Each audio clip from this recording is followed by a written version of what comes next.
Olá, bom dia! Esse é o Cafezinho das 10, o seu programa semanal, onde nós conversamos com profissionais da área de recursos humanos ou os assuntos ligados à área. No episódio dessa semana, eu vou conversar com o meu braço direito e esquerdo, Renata Sotero, para entender o que aconteceu no passado, Q3, e principalmente para a gente começar a entender e projetar o Q4 desse ano tão desafiador como foi 2023.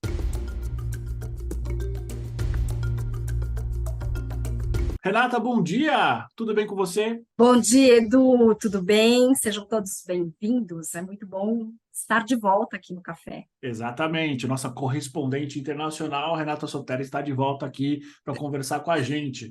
Rê, para a gente ser objetivo, sei que a nossa agenda é super corrida. Na tua visão, como é que se comportou o mercado dos profissionais de recursos humanos no Q3? Para você que não sabe o Q3, estamos falando de julho, agosto e setembro. Vamos lá, Edu. Bom, nós observamos, né, um mercado, uma retomada ainda tímida, né? Só recapitulando, né, estávamos vindo de um 2022 que foi muito aquecido até as eleições, até setembro, ali comecinho de outubro, né? Como esperado, um governo novo, então tudo dá uma paralisada, né? As posições diminuíram. Esse ano foi um ano muito desafiador em todos os segmentos, porque tínhamos uma demanda também represada ainda de pandemia, todo mundo retomando, né, as atividades. Claro que isso teve um impacto também global, quando falamos de recessão, né, Estados Unidos, Europa, então, tudo isso não dá para a gente não falar, né, tem todos esses impactos. E aí, esperávamos realmente uma retomada maior já a partir de final de agosto. E então Exatamente. vimos exatamente como esperávamos. Então ainda está tudo muito tímido. Posições, né, desse ano sendo achatadas, estruturas sendo revisadas, né? Então as empresas encolheram e o foco todo foi para esse redesenho de estrutura.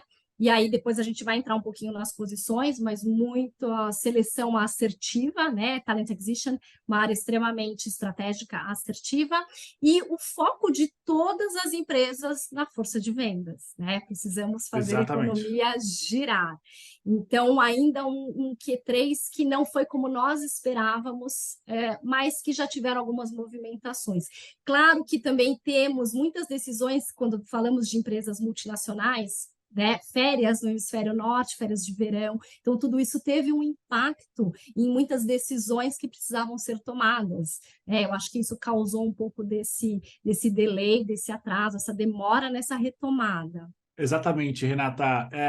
E a consequência de toda essa demora desde o começo do ano até agora é que grande parte das posições, a gente fez aqui algumas análises, mais ou menos entre 60% a 70% das posições divulgadas nas redes sociais, e aí entendendo LinkedIn, Indeed e outros sites, apontam que as empresas estavam buscando muito mais posições de nível analista sênior especialista, né? Posições operacionais e até táticas, justamente porque talvez as decisões mais estratégicas ainda não tinham sido tomadas, né? Então, querendo ou não, como você muito bem disse, 2023 é um ano de novo governo.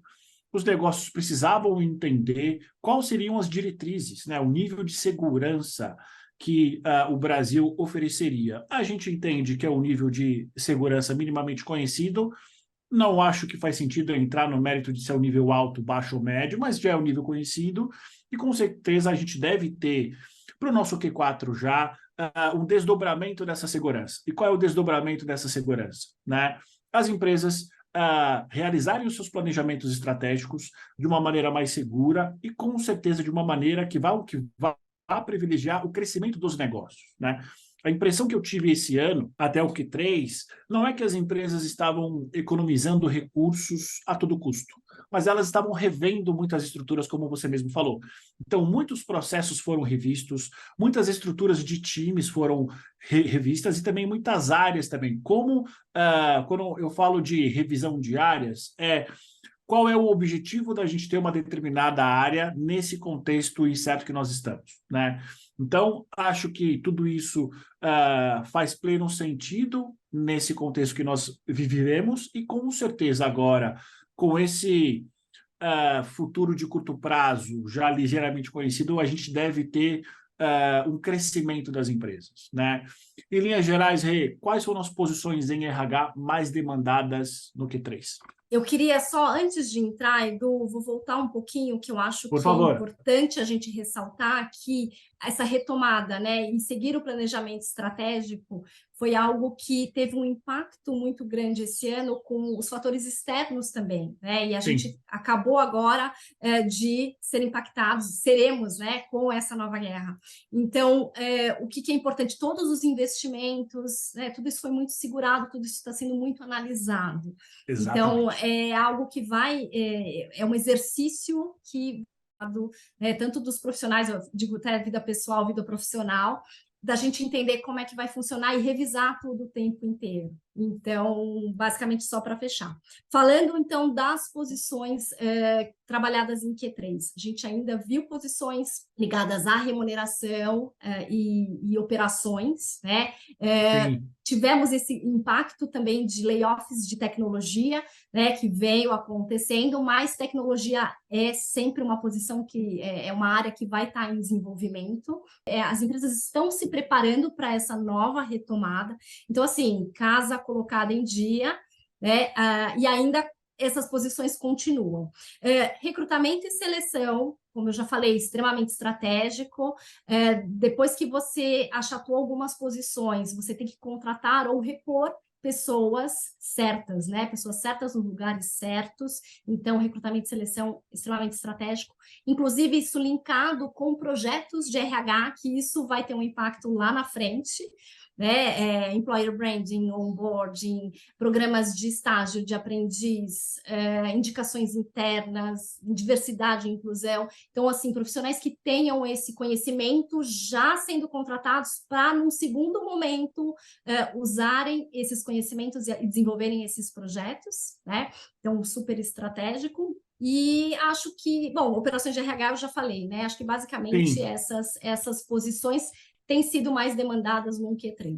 É importante falar também que existem as posições de desenvolvimento organizacional, porque as empresas estão investindo em tecnologia e são empresas que não eram de tecnologia e elas entenderam que não existe mais a possibilidade delas existirem sem ter áreas de tecnologia desenvolvidas. Então, a gente está falando, de fato, da transformação digital de cenários e de mercados que eram tradicionais. Eu percebo no mercado que realmente as posições de recrutamento e seleção voltaram a ser super demandadas justamente por isso, porque existe um desafio das empresas em contratar profissionais que ou sejam já oriundos e com proximidade com a área tecnológica ou que sejam flexíveis a ponto de se desenvolverem nesse novo cenário, né? E, obviamente, a área de desenvolvimento organizacional vai ter um papel super importante no próximo ano para conseguir acomodar essa nova mudança de cultura, essa nova mudança de população nas empresas. Então, eu acho que, de uma maneira simples,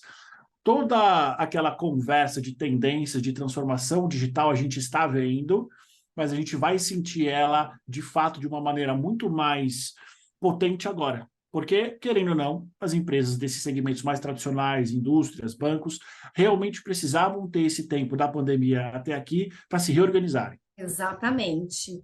E aí, até entrando, né, falando um pouco, talvez, de área de People Analytics, né?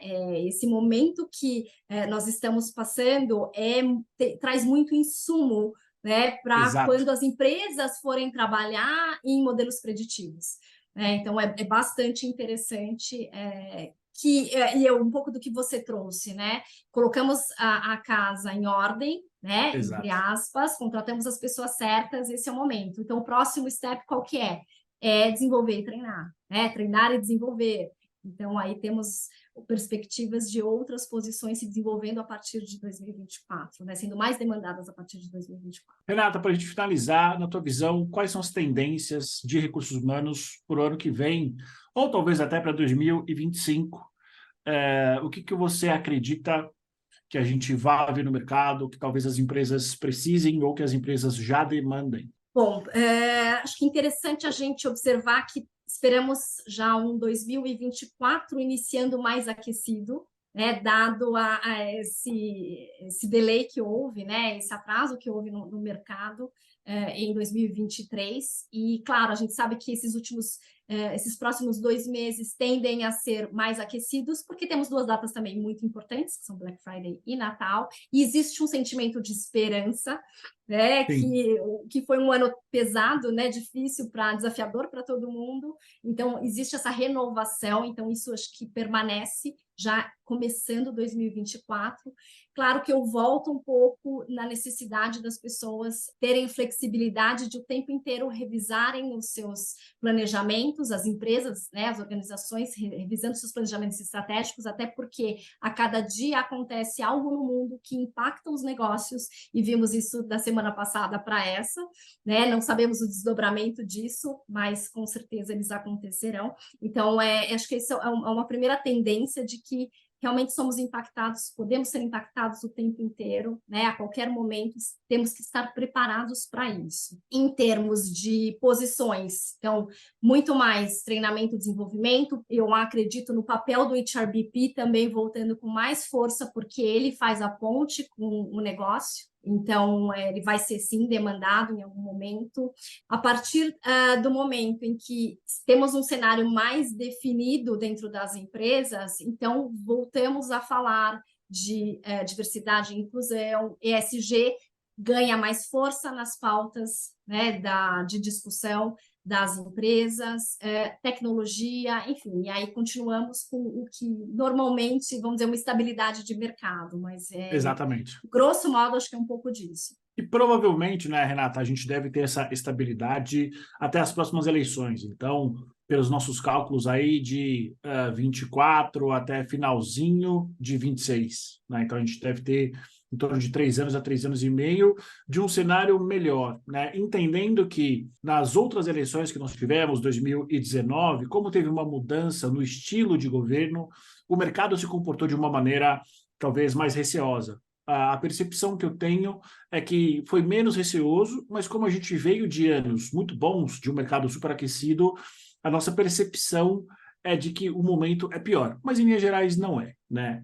Do meu lado aqui, o que que eu cito? Eu cito acho que 4 grandes tendências que eu sempre falo. Primeira, eu acho que é a automação da área de recursos humanos, dos sistemas de RH, e aí a gente já tem algumas empresas que estão fazendo o saneamento desses processos para garantir maior eficiência. Talvez acho que o grande exemplo que nós temos hoje é uma empresa chamada Colaborador Digital, que de fato começa a trabalhar nesses processos, principalmente processos de benefícios, folhas de pagamento. Nós temos também agora uma retomada do mercado mais 50, principalmente como uma consequência direta pela guerra de novos talentos. Então, as empresas já entenderam que as pessoas mais 40, mais 50, mais 60 ainda são ativas e ainda conseguem contribuir muito. A gente tem logo numa esteira e é dependente da automação, o já uso ainda tímido da inteligência artificial, principalmente numa questão preditiva, talvez numa questão de trazer algumas opções e novas soluções para vários problemas organizacionais, né? E para finalizar, eu acho que depois das várias conversas que nós tivemos, das nossas pesquisas e dos cafés que a gente gravou, eu acho que a questão do bem-estar, do well-being, como licença parental estendida, eu acho que vai vir muito forte numa perspectiva de oferecer segurança para o funcionário, oferecer segurança para o colaborador. E aí a gente começa a ter os temas entrelaçados. Você falou de ESG, o well-being tem tudo a ver com isso. Então, acho que esses provavelmente serão os quatro pilares que eu enxergo que o RH das empresas devem trabalhar. E acho que, claro, que está totalmente ligado a isso, uma consolidação, né, do modelo de trabalho das empresas. É, Isso temos ainda, né, muitas discussões, então eu acho que 2024 traz já uma consolidação de qual é o melhor modelo que cada organização entende para si, e, claro, sempre ouvindo o mercado, que está totalmente ligado a questões de well-being. exatamente. Eu acho que, para finalizar, você falou uma palavra super interessante. Eu acho que as empresas cada vez mais vão ser individualizadas na sua cultura, na maneira como elas trabalham, como é feito o dia a dia.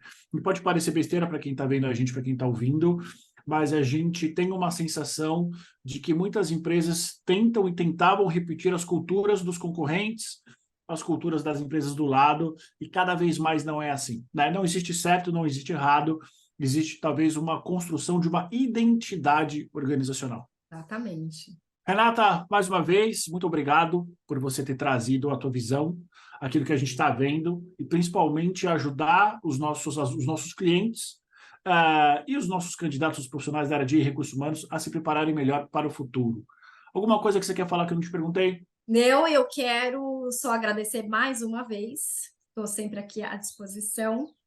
E vamos lá, força nesse restinho aí de ano. Vamos dar uma respirada, né? Ganhar fôlego para que. E torcendo que 2024 seja um ano que a gente possa realizar muito mais, porque vontade, né, todos temos, mas precisamos realizar. Exatamente. Obrigado, Rê, mais uma vez. Para você que está vendo, a gente está ouvindo, muito obrigado pela sua presença e até semana que vem.